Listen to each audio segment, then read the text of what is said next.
Welcome to the One Nest Academy. Hello everyone, welcome to the one nest academy. So आज का जो हमारा topic है it's about the mountain ranges of the northern area. तो वो mountains को start करने से पहले मैं आपको थोड़ा एक्सप्लेन करना चाहूंगी कि माउंटेन्स बनते कैसे हैं, टाइप्स के रॉक्स कैसे होते हैं, मतलब कितने टाइप के रॉक्स होते हैं। क्योंकि जैसे हमने नेशनल पार्क वाले केस में किया था कि हम अगर कुछ भी पढ़ाई करें तो अगर हम उसका ABCD नहीं जानेंगे तो फिर आगे थोड़ा समझ पाना मुश्किल होता है। तो मैं थोड़ा बेसिक ही बताऊंगी, नहीं तो ये पूरा ज्योग्राफी का लेक्चर बन जाएगा। इसके बारे में जो डिटेल डिस्कशन होगी वो भी मेरी जब ज्योग्राफी की सीरीज आएगी तो मैं उसमें पूरा एक्सप्लेन करूंगी। ये सीरीज क्योंकि थोड़ी लंबी चलती है, कुछ 1-2 घंटे की, तो मैं भी शॉर्ट में उसको थोड़ा 2-3 मिनट में कवर अप करूंगी, तो आप उसके नोट्स बना लीजिएगा। मैं इन डिटेल नहीं जाऊंगी। So let's start with it. So जो माउंटेन्स हैं, पहले हम बताते हैं कि माउंटेन्स बनते कैसे हैं। So mountains are form by the process of denudation. अब ये बात होती है कि व्हाट इज डिनंडिएशन। सो डिनंडिएशन होता है process of wearing away of the earth surface. इसका मतलब क्या होता है? वेयरिंग का मतलब होता है हट जाना, किसी भी चीज का हट जाना। जैसे फॉर एग्जाम्पल यहाँ पे मैं बना रही हूं, ये हमारा अर्थ का सरफेस है, ठीक है, ये अर्थ का हमारा सरफेस है। उस चीज का एक लेयर हट जाना, जैसे यहाँ पे बहुत सारे लेयर्स हैं, ये सारे लेयर्स रॉक से बने हुए हैं।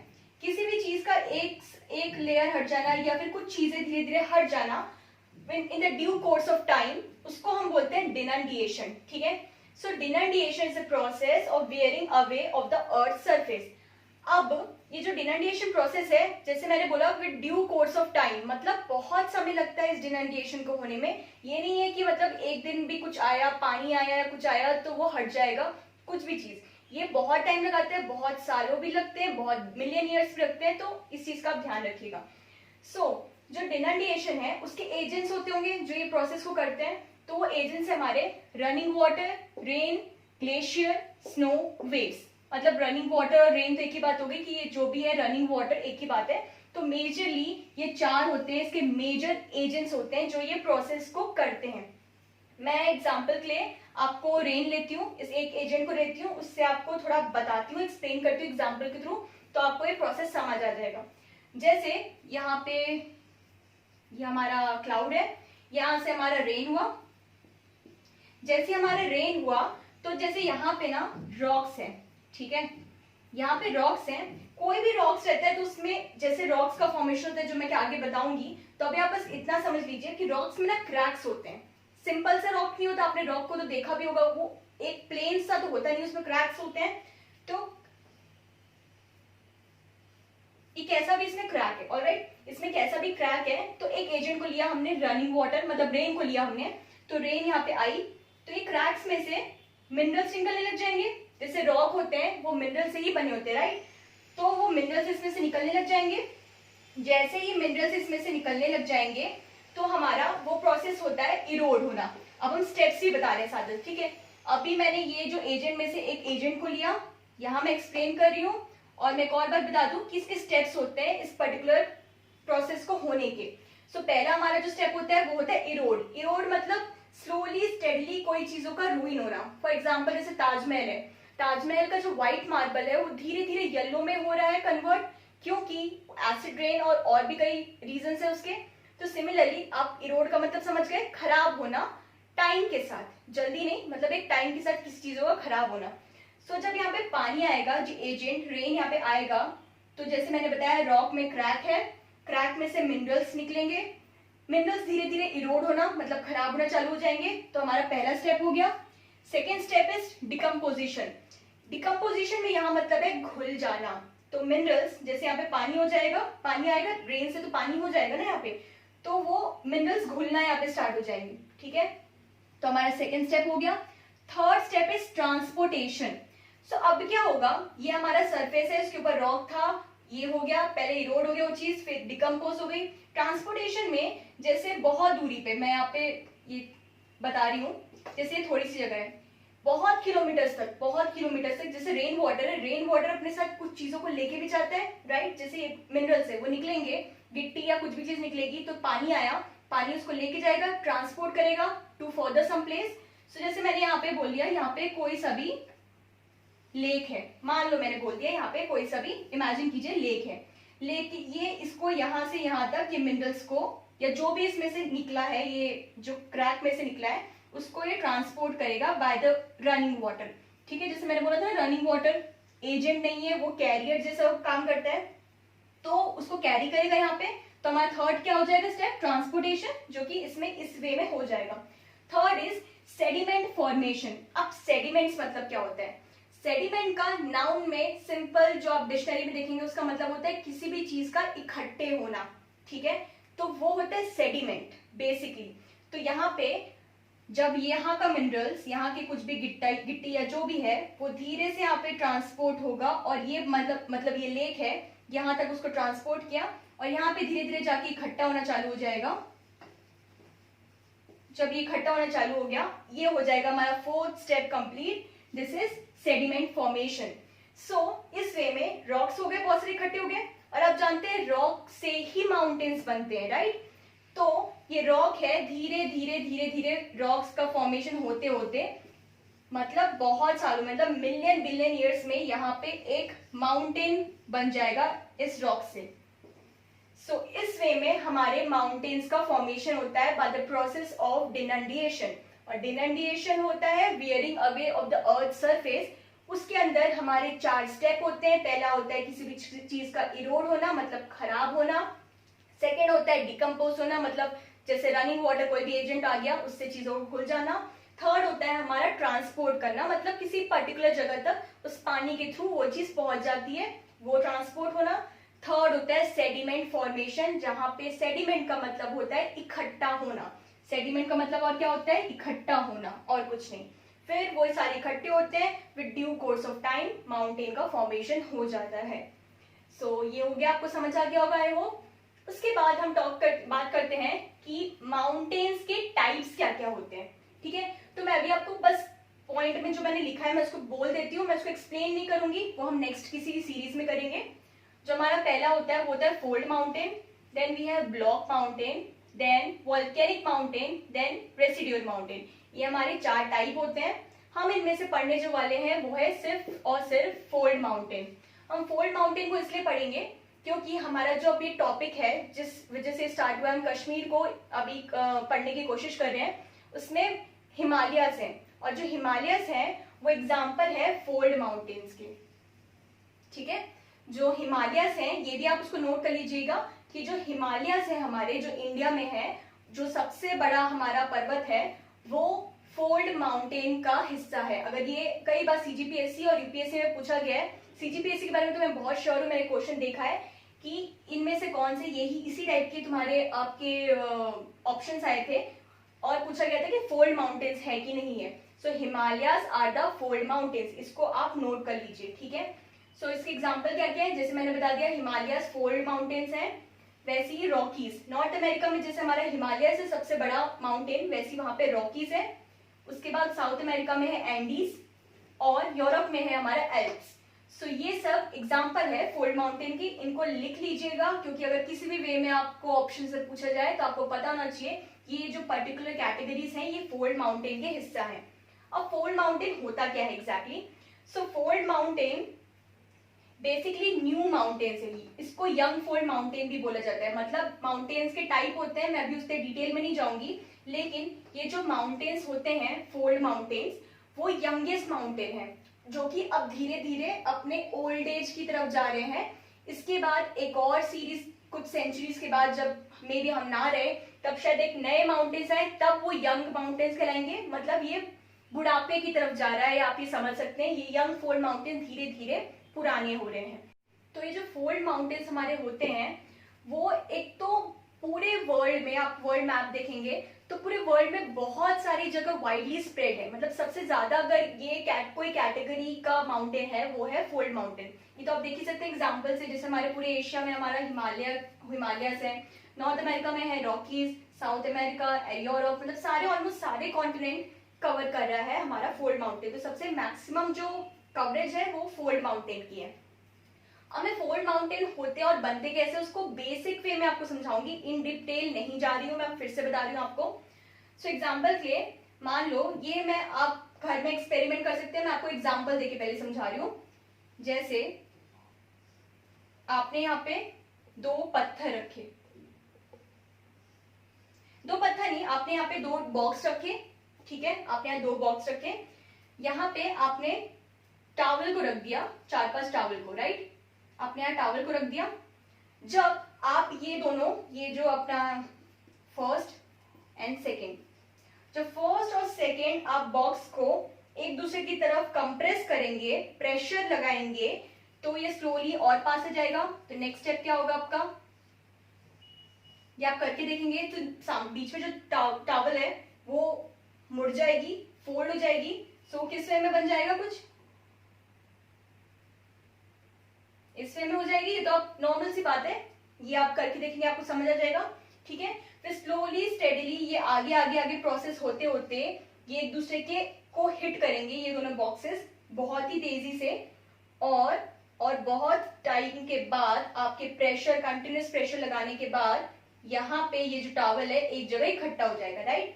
सो इसी वे में हमारे फोल्ड माउंटेन का भी पूरा फॉर्मेशन हुआ है। जैसे कि आप जानते हैं कि हमारा जो इंडिया है अभी यूरेशिया का पार्ट है, पहले नहीं था। हमारा जो इंडिया है, नीचे जो हमारा ऑस्ट्रेलिया है उसके पास में हमारा इंडिया था, ठीक है। यहाँ हमारा पूरा यूरेशिया था और बीच में यहाँ पे तिस्ता रिवर फ्लो होती थी, ऑलराइट। सो इसके बाद यहाँ पे इन दोनों का कंप्रेशन हुआ, कन्वर्जेंस हुआ यहाँ पे, तब हमारे फोल्ड माउंटेन्स बने, ठीक है। ये मैं आपको धीरे से और एक्सप्लेन करूंगी बाद में। अभी आप समझ जाइए कि फोल्ड माउंटेन्स का फॉर्मेशन होता कैसे है। इस वजह से ही, इस तरीके से ही हमारे हिमालयस का फॉर्मेशन हुआ है, ऑलराइट। अब हम पढ़ते हैं कि रॉक्स के टाइप क्या होते हैं, ठीक है। कोई भी, आपको मैंने बताया था कि माउंटेन्स बनते हैं रॉक्स के थ्रू, तो रॉक्स का बेसिक फीचर भी आपको पता होना जरूरी है। तो हम थोड़ा रॉक्स को भी पढ़ लेते हैं। सो रॉक्स होते हैं, रॉक्स के 3 टाइप होते हैं, igneous rock, sedimentary rock and metamorphic rock, ठीक है। जो इग्नियस रॉक्स होते हैं, this are formed by the cooling and the solidification of magma from the crust. Crust आपको पता है, अर्थ का सबसे अंदर वाले भाग को हम क्रस्ट बोलते हैं।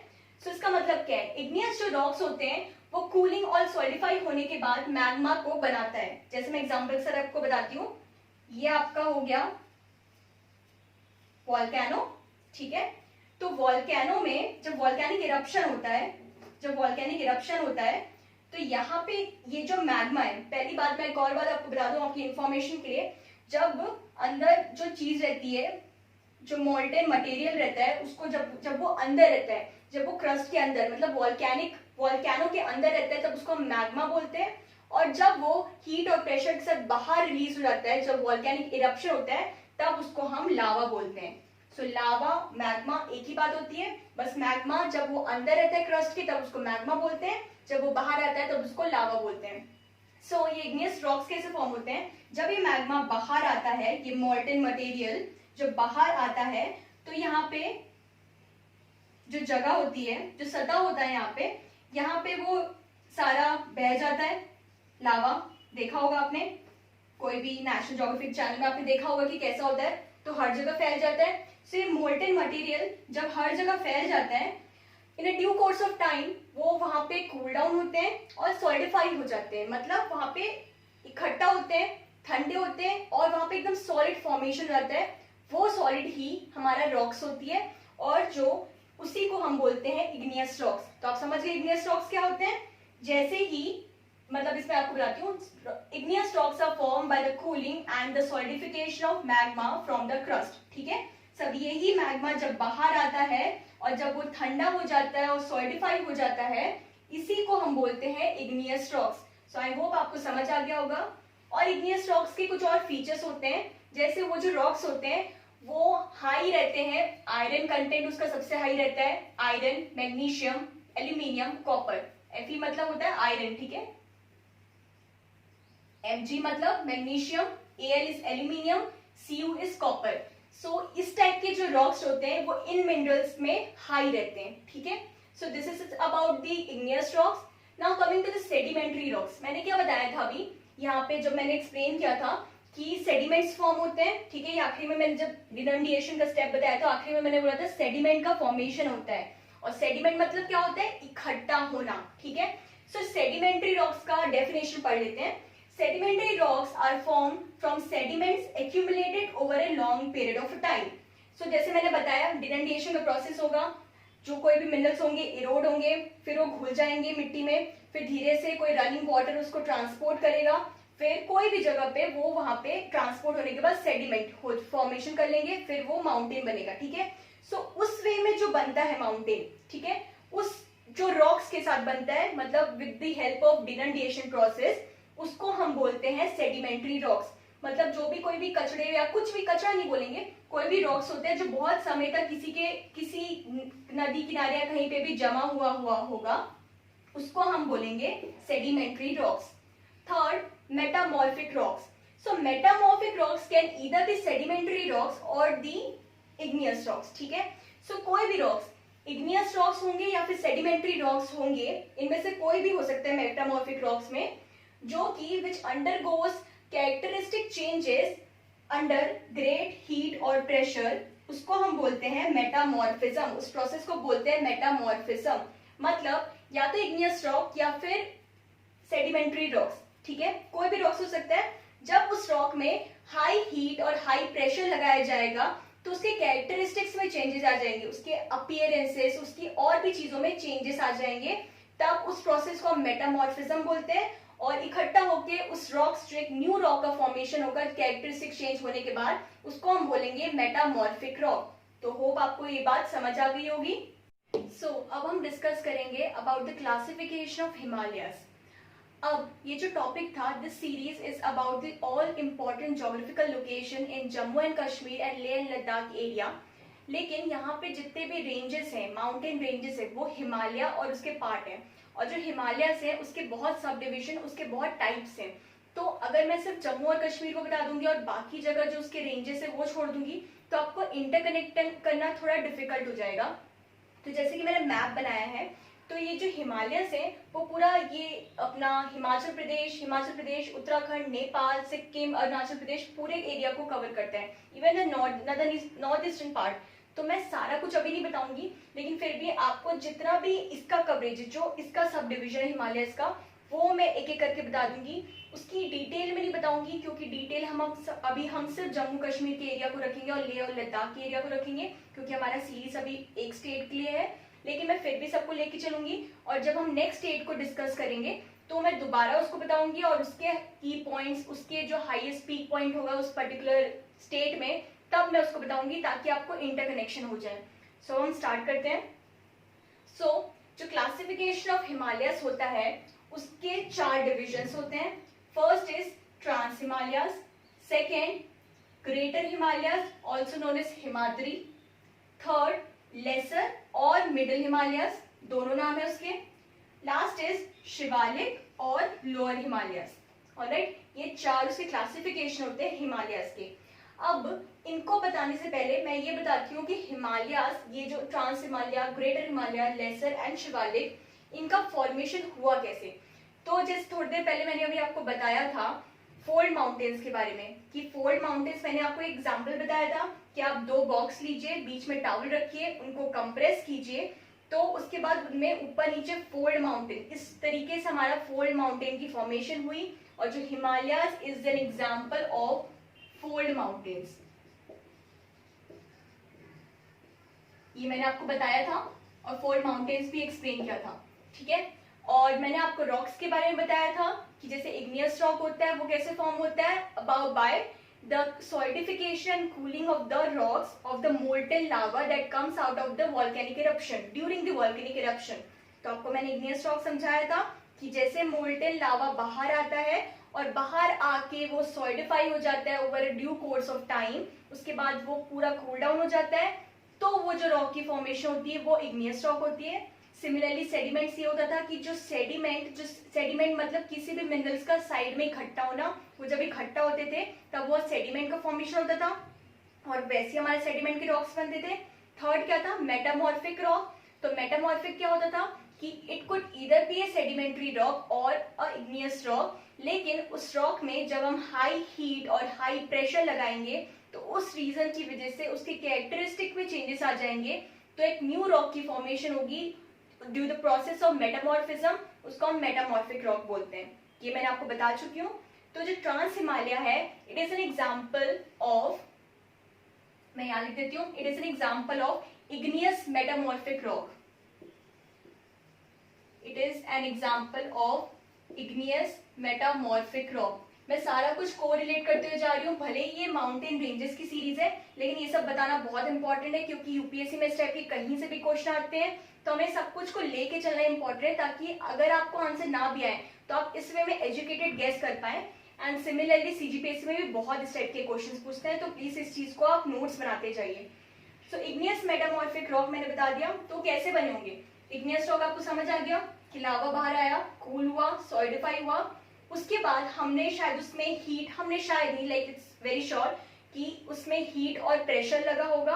हीट और प्रेशर लगने की वजह से उसमें मेटामॉर्फिज्म हुआ होगा, तो वो दोनों को मिलके जो न्यू रॉक का कैरेक्टरिस्टिक जो चेंज हुआ, न्यू रॉक की जो फॉर्मेशन हुई, उसको हम बोलते हैं igneous metamorphic rock. So our trans Himalayas are an example of igneous metamorphic rock. तो इग्नियस मेटामॉर्फिक रॉक, अब इसको मैं आपको एक बताती हूँ कि बना कैसे। जैसे कि आपको पता है कि हमारा जो वर्ल्ड मैप है, तो वर्ल्ड मैप में हमारे यूरोप और एशिया के पास, यूरोप और एशिया के पास हमारा यहाँ पे इंडिया है, ठीक है। यूरोप, एशिया, ये पूरा हिस्सा मतलब सेम है, हमारा एशिया इंडिया में आता है, तो ये सारा हिस्सा सेम है। और यहाँ हमारा ऑस्ट्रेलिया है, लेकिन पहले ऐसा नहीं था। पहले हमारा जो इंडिया है इस तरफ था, ठीक है। फिर धीरे धीरे प्लेट टेक्टोनिक मूवमेंट आए। प्लेट टेक्टोनिक एक अलग टॉपिक है जो कि मैं ज्योग्राफी में एक्सप्लेन करूंगी, जो उसकी सीरीज रहेगी, अभी आप ऐसे समझ लीजिए। धीरे धीरे प्लेट टेक्टोनिक मूवमेंट्स आए, जैसे यंगफोल्ड माउंटेन में जो हुआ था, और यहाँ पे था हमारा टेथिस रिवर, ठीक है। यहाँ पे थे हमारा टेथिस रिवर था, ये पूरा रिवर बॉडी था, यहाँ पे कुछ नहीं था। तो धीरे धीरे ये चीजें एक दूसरे से कोलाइड की, जैसे मैंने यंगफोल्ड माउंटेन में बताया था कि धीरे धीरे कोलाइड करेगी, एंड फाइनली इंडिया यहाँ पे आ गया,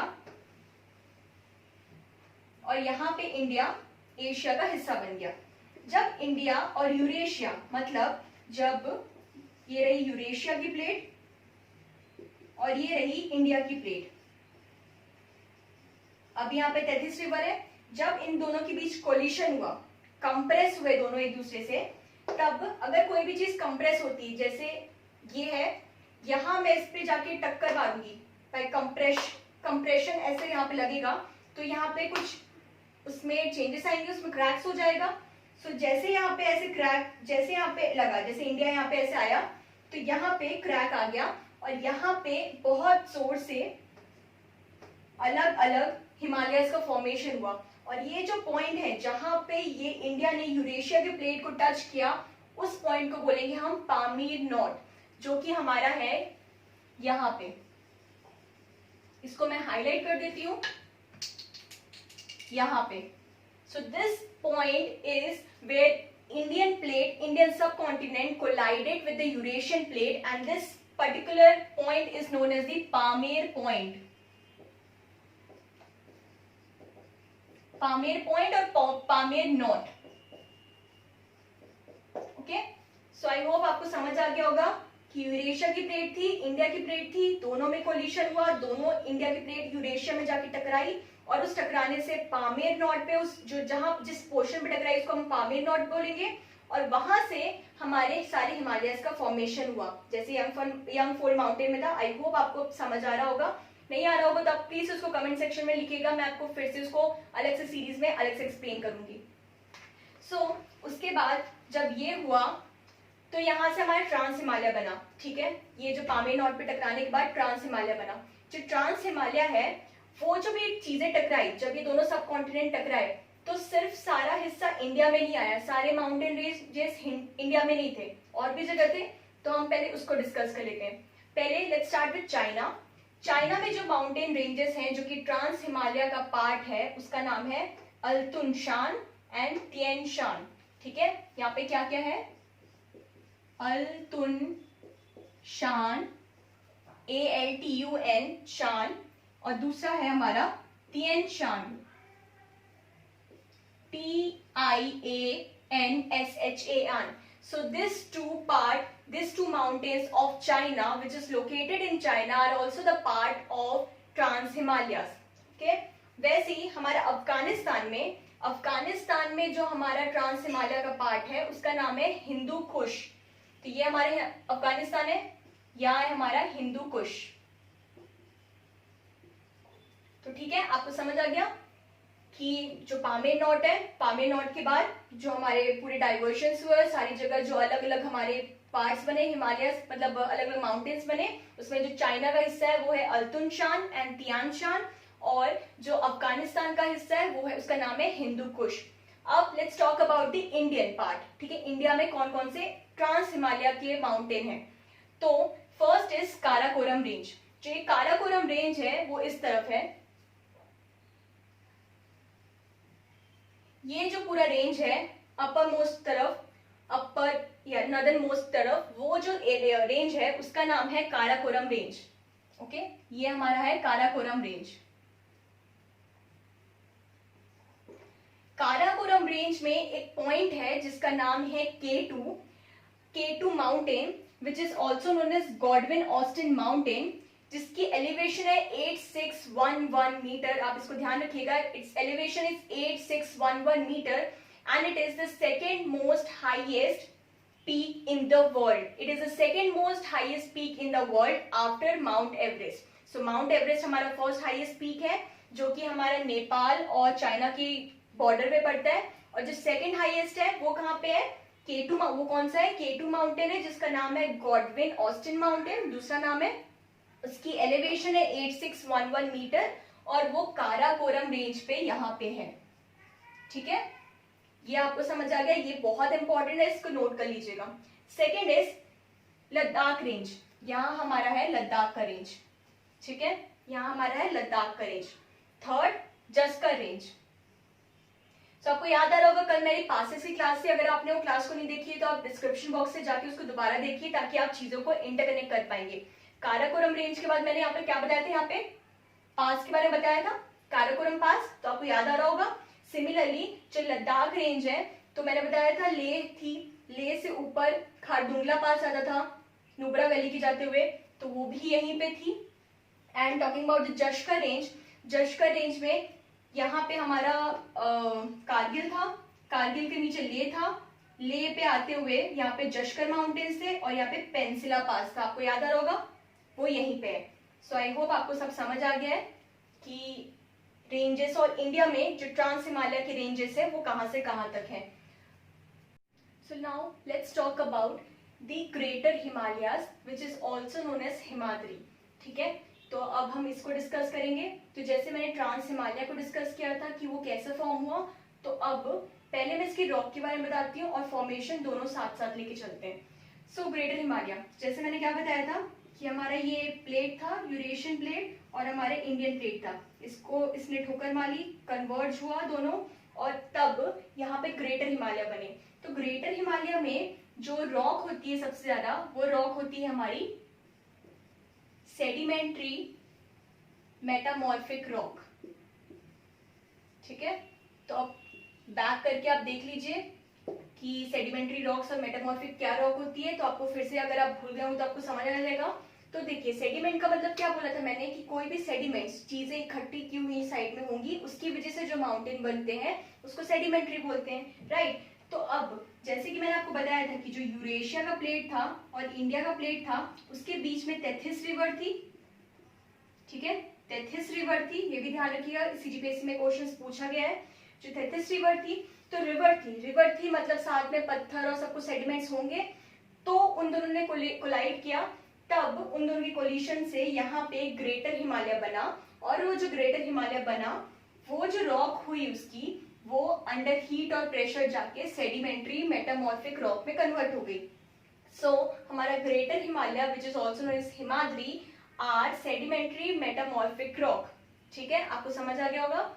नाउ अब हम बताते हैं कि इसका एक्सटेंशन क्या होता है। ये क्वेश्चन कई बार आया है कि एक्सटेंशन ग्रेटर हिमालय कहाँ से कहाँ तक है, तो मैंने मैप बनाया हुआ है। जो हमारा ग्रेटर हिमालय है वो हमारा जम्मू कश्मीर से पूरा स्टार्ट होते हुए हिमाचल, ये उत्तराखंड, नेपाल, सिक्किम, उसके बाद ये अरुणाचल प्रदेश की बाउंड्री तक रहता है, ठीक है। ये डिस्प्यूटेड बाउंड्री है बिटवीन चाइना एंड इंडिया, तो ये बाउंड्री तक रहता है, ठीक है। तो अगर पूछा जाए कि ग्रेटर हिमालय का एक्सटेंशन कहां से कहां तक है, तो वो है हमारा जम्मू एंड कश्मीर। लेह लद्दाख भी अब अलग से बन गया है तो आप उसको बोल सकते हैं। उसके बाद है Himachal Pradesh, then Uttarakhand, Nepal, Sikkim and the boundaries of Arunachal प्रदेश।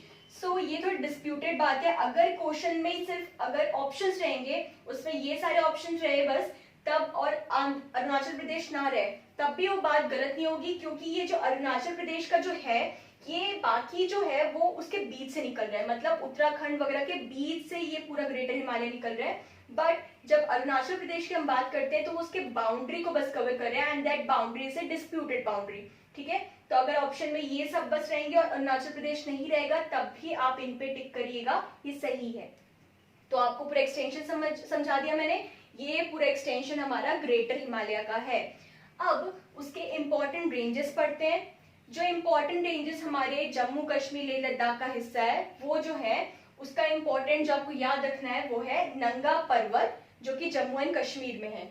यहाँ पे हमारा नंगा पर्वत है जो हमारा जम्मू कश्मीर में है, ठीक है।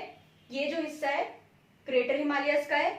उसके बाद अब जो हिमाचल प्रदेश है उसमें सारी उसकी बाउंड्री सारी है, मतलब होता है ना कि एक फ्लो में, जैसे अगर नंगा पर्वत ही है जो ये पूरा यहाँ तक होगा, मतलब आधा हिस्सा उसको जम्मू कश्मीर, आधा यहाँ पे। तो हिमाचल प्रदेश में कुछ भी ऐसा नहीं है जिसको आपको याद रखना इंपॉर्टेंट है। जो भी इंपॉर्टेंट है बहुत सारे हैं, मैं उनको याद करवाने की आपको कोशिश करती हूँ। So let's come to the Uttarakhand. ये एरिया हमारा उत्तराखंड है, ये जम्मू कश्मीर था, ये हिमाचल प्रदेश है और ये उत्तराखंड है। उत्तराखंड में हमारे जो हमें याद रखना है वो है हमारा कामेट, नंदा देवी, त्रिशूल, बद्रीनाथ एंड केदारनाथ। इसको याद रखना आपके लिए बहुत इंपॉर्टेंट है। ये जो है पांचों रेंजेस, ये हमारे ग्रेटर हिमालय का हिस्सा है, ठीक है। जिसमें आपको कामेट समवॉट इधर मिलेगा, ये हमारा कामेट यहाँ पे है, नंदा देवी यहाँ है।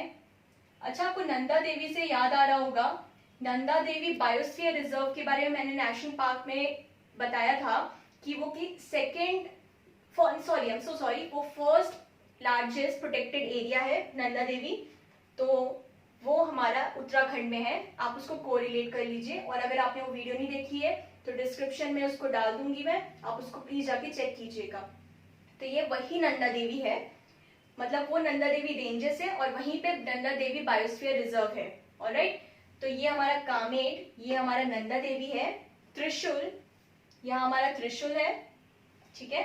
बद्रीनाथ, केदारनाथ, तो ये हमारा बद्रीनाथ है और ये हमारा केदारनाथ है, ठीक है। ये उत्तराखंड की ये रेंजेस आप समझ गए। ये है हमारा कामेट, कामेट यहाँ पे हमारा है कामेट, ये हमारा है नंदा देवी, ठीक है। यहीं पे हमारा नंदा देवी बायोस्फीयर रिजर्व है जो कि फर्स्ट लार्जेस्ट प्रोटेक्टेड एरिया है। ये हमारा है बद्रीनाथ, ये हमारा है केदारनाथ और ये हमारा है त्रिशूल, ठीक है। ये सारे हो गए उत्तराखंड में। उसके बाद let's come to the Nepal. Nepal में बहुत सारे हैं और वैसे मैं अगर आपको है कि आपको नहीं याद होगा तो आप इंपॉर्टेंट वाले याद कीजिए, लेकिन जैसे कि अभी बॉर्डर के इश्यूज हो रहे हैं नेपाल और इंडिया में, तो मेरा मानना है कि आपको सारे याद करने चाहिए क्योंकि क्वेश्चन कहीं से भी पुट अप हो सकता है। सो जो यहाँ पे इंपॉर्टेंट है वो है धौलागिरी, अन्नपूर्णा, मनासलू, इसको आप याद कर सकते हैं डैम बना के, एब्रीविएट कर लीजिए फिर इसको, धौलागिरी, अन्नपूर्णा, मनासलू। ये नेपाल वाला हिस्सा है, पूरे यहाँ लाइन से है धौलागिरी, अन्नपूर्णा, मनासलू, डैम। उसके बाद है गणेश, सीसा पंगमा, गौरी शंकर। ये आपको याद कर लीजिए, गणेश जी उनके पापा होते हैं शिव जी, उससे कोरिलेट करते हुए सीसा पंगमा, उनकी मम्मी है गौरी, पार्वती गौरी, तो गौरी शंकर। तो यहाँ वो भगवान के नाम से याद कर सकते हैं, गणेश, शिव जी, गौरी, ठीक है। नेक्स्ट इस वे में एब्रीवेट कर सकते हैं, तो यहाँ पे क्या है गणेश, शिव जी का मैं वैसे कोरिलेट कर रही हूँ, उसका असली नाम है शीशापंगमा, शीशापंगमा। तो यहाँ हमारा है शीशापंगमा। फिर है हमारा गौरी शंकर, ठीक है, ये आपने याद कर लिया। पहला आपने डैम से याद किया, धौलागिरी, अन्नपूर्णा, मनासलू। तीसरा आपने जी गणेश, शीशापंगमा, गौरी शंकर, इसे में याद किया। फिर छो ओयू, छो ओयू, ये कुछ डिफरेंस है नाम में, तो कभी कभार हम बोलते बोलते हमें याद हो जाता है। तो नेपाल में है तो आप इस टाइप की चीजें, ये जो एक्सेंट में अगर बोलेंगे तो आपको समझ आ जाएगा। तो इस वे में आप कैसे भी अपने हिसाब से उसको याद कीजिए। छो ओयू यहाँ पे है। उसके बाद है माउंट एवरेस्ट। माउंट एवरेस्ट हमारा फर्स्ट सबसे हाईएस्ट पीक है वर्ल्ड में, और अभी मैंने बताया था ट्रांस हिमालय में सेकंड हाईएस्ट है, जो कि K2 या गॉडविन ऑस्टिन माउंटेन है, ठीक है। तो वैसे ये माउंट एवरेस्ट है, इसकी जो एलिवेशन है वो 8848 मीटर है, ठीक है। माउंट एवरेस्ट है यहाँ पे, ये इंपॉर्टेंट है, 8848 मीटर, ऑलराइट। उसके बाद है हमारा मकालू, लास्ट है हमारा मकालू, ठीक है। तो आपने याद कर लिया डैम से धौलागिरी, अन्नपूर्णा, मनासलू सॉरी, उसके बाद गणेश, शीशापंगनम, गौरी शंकर, छो ओयू, माउंट एवरेस्ट, मकालू। ये जो रेंजेस है ये सारे नेपाल का हिस्सा है, और ये ग्रेटर हिमालय या हिमाद्री का हिस्सा है, ठीक है। उसके बाद let's come to the Sikkim. ये सिक्किम है यहाँ पे, ये पोर्शन, ये छोटा सा, इसके ऊपर ये हमारा है कंचनजुंगा, ये भी थर्ड हाईएस्ट पीक है। ये जब हम सिक्किम को एक्सप्लेन करेंगे तब उसके बारे में डिटेल में जाएंगे। तो अभी आप बस इतना रखिए याद, ये ट्रांस हिमालय का हिस्सा है। तो यहाँ हमारा कंचनजुंगा है, ठीक है। यहीं पे कंचनजुंगा नेशनल पार्क भी है। ये सब हम सिक्किम में डिस्कस करेंगे, बट आप कोरिलेट करते हुए जाइए तो आपको इजी पड़ेगा और तब आपका रिविजन हो जाएगा। उसके बाद आंध्र प्रदेश में जो डिस्प्यूटेड बाउंड्री में है, आंध्र प्रदेश के अंदर नहीं है, उसके बाउंड्री में है, उसके बॉर्डर में है, वो है नामछा बारवा, ठीक है। वो यहाँ पे है हमारा नामछा बारवा। सो ये हो गया पूरा ग्रेटर हिमालय और हिमाद्री। मैं आपको फिर से बता देती हूँ, यहाँ पे जो रॉक है वो सेडिमेंट्री मेटामॉर्फिक रॉक है, और ये रॉक सेडिमेंट्री मेटामॉर्फिक बनी because of the collision of the Eurasian plate and the Indian plate when they compressed and collide together because of the Tethys river which were flowing in between them। उसके बाद ये जो greater Himalaya का जो extension है वो है from Jammu Kashmir to Andhra Pradesh, Jammu Kashmir, Himachal Pradesh, Uttarakhand, Nepal, Sikkim and Arunachal Pradesh का बाउंड्री। अरुणाचल प्रदेश के अंदर नहीं, अरुणाचल प्रदेश का बाउंड्री। इस टाइप की ट्रिक कभी कभार क्वेश्चंस रहते हैं यूपीएससी में ऑप्शंस में, तो आपको अच्छे से उसको पढ़ के जाना इंपॉर्टेंट है, इसलिए मैं बार बार बता रही हूँ। और यहाँ पे जो हमारा जम्मू कश्मीर, जो हमारा जैसे हमारा सीरीज अभी जम्मू कश्मीर में चल रही है, तो जम्मू कश्मीर में जो ग्रेटर हिमालय का हिस्सा है, जो रेंज है, उसका नाम है नंगा पर्वत। और जो उत्तराखंड में है वो है कामेट, नंदा देवी, नंदा देवी में नंदा देवी बायोस्फीयर रिजर्व भी है, त्रिशूल, बद्रीनाथ एंड केदारनाथ। उसके बाद हमारा नेपाल है, वो मैंने याद दिलाया डैम से। उसके बाद जी गणेशी, शिव जी, उनकी मम्मी, और उसके बाद छोयू, एवरेस्ट, मकालू, इस वे में आप उसको साइड ट्रिक से याद कर लीजिए। एंड देन सिक्किम में है कंचनजुंगा। उसके बाद है हमारा नामचा बारवा आंध्र प्रदेश के बॉर्डर में। So this is all about greater Himalayas and Himadri. Now let's talk about the lesser Himalaya. The lesser Himalayas are also known as middle Himalayas, okay? तो उसके याद रखिएगा lesser Himalayas, middle Himalayas एक ही हैं। उसके बाद अब देखते हैं जम्मू कश्मीर में जो लेसर हिमालय उसके कौन कौन से रेंजेस पड़ते हैं। पहला है पीर Panjal and second is Dhauladhar. तो पीर पंजल यहाँ पे है हमारा, और यहाँ पे हमारा है धौलाधर रेंज।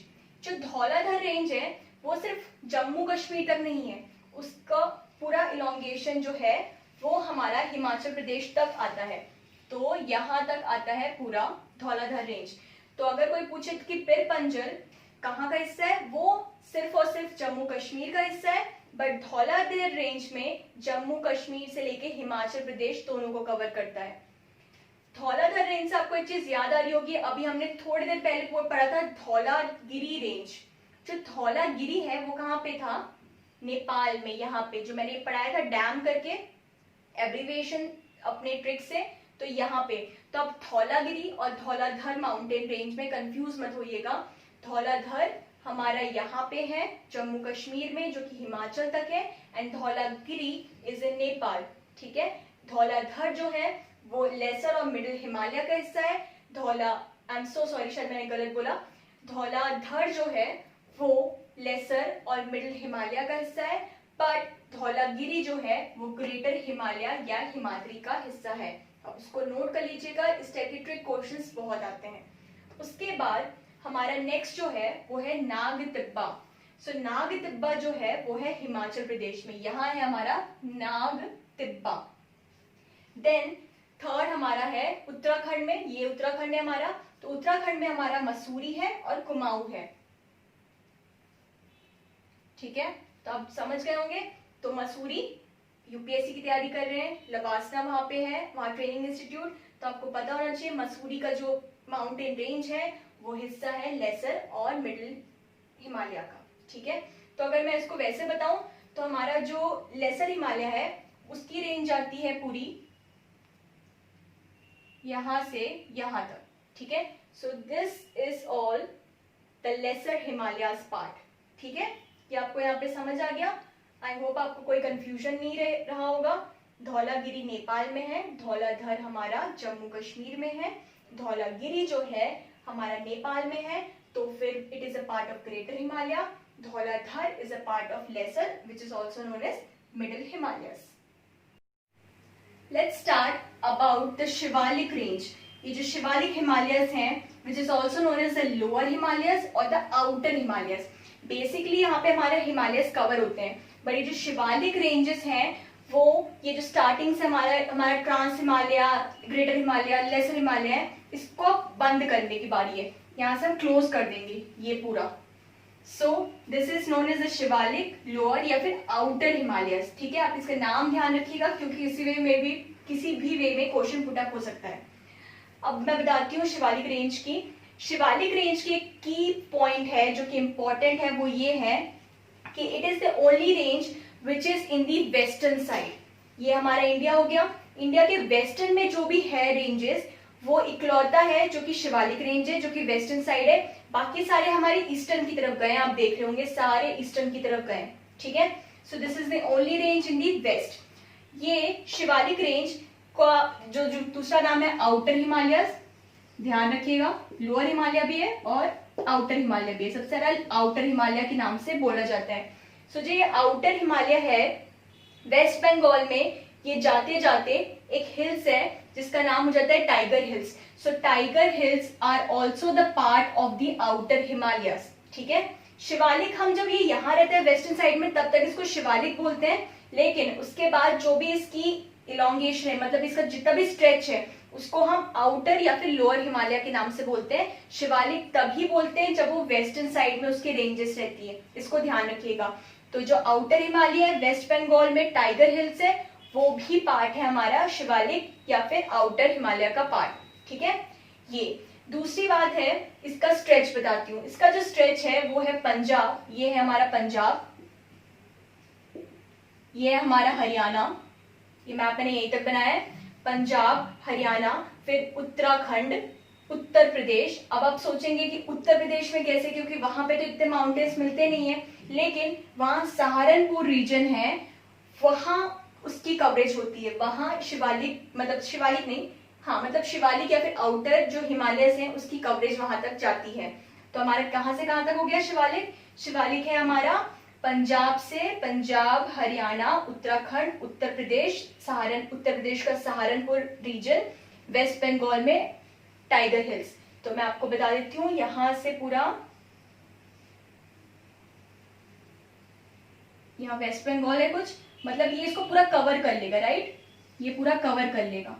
ठीक है, जो भी हमने ट्रांस हिमालय से बनाया उसको पूरा कवर कर लेगा। तो ठीक है, this is it about the Shivalik और द आउटर हिमालयस।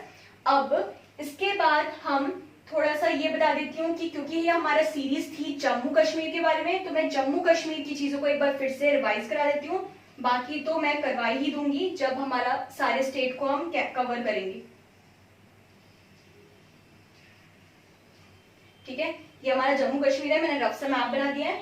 सो जम्मू कश्मीर में जो कि इम्पोर्टेंट माउंटेन रेंजेस हैं, जो कि ये सीरीज थी, वो है हमारा काराकोरम रेंजेस, फिर है हमारा लद्दाख रेंजेस, फिर है जश्कर रेंज, उसके बाद आता है हमारा पिर पंजल, फिर आता है हमारा धौलाधर रेंज। धौलाधर यहाँ पे हिमाचल तक जाता है, ठीक है। वैसे जश्कर भी है, वो भी हिमाचल तक जाता है पूरा वहां पे। So this is it. और जो काराकोरम है, यहाँ पे हमारा K2 पीक है, जो जिसको माउंटेन गॉडविन ऑस्टिन भी नाम है इसका, और ये सेकेंड लॉन्गेस्ट पीक है इन दी वर्ल्ड। सो ये हो गया हमारा जम्मू कश्मीर के बारे में, ठीक है। और एक और बात, जैसे कि मैंने बताया था ट्रांस हिमालय यहाँ पे इग्नियस मेटामॉर्फिक रॉक है, तो जो मिनरल वाला पोर्शन होगा उसमें भी आप ध्यान रखिएगा। इग्नियस रॉक का मैंने बताया था, जो इग्नियस रॉक होता है वो रिच होता है आयरन में, कॉपर में, मैं लिख देती हूँ यहाँ पे, आयरन, कॉपर, एल्यूमिनियम, मैग्नीशियम, ठीक है। तो इस एरिया में ये सब मिनरल्स बहुत रिच होंगे, तो उसमें में भी आपके क्वेश्चन पुट अप हो सकते हैं, तो आप बना सकते हैं। सिमिलरली जो ग्रेटर हिमालय होता है सेडिमेंट्री रॉक्स, सेडिमेंट्री रॉक्स में सबसे ज्यादा लाइमस्टोन पाए जाते हैं,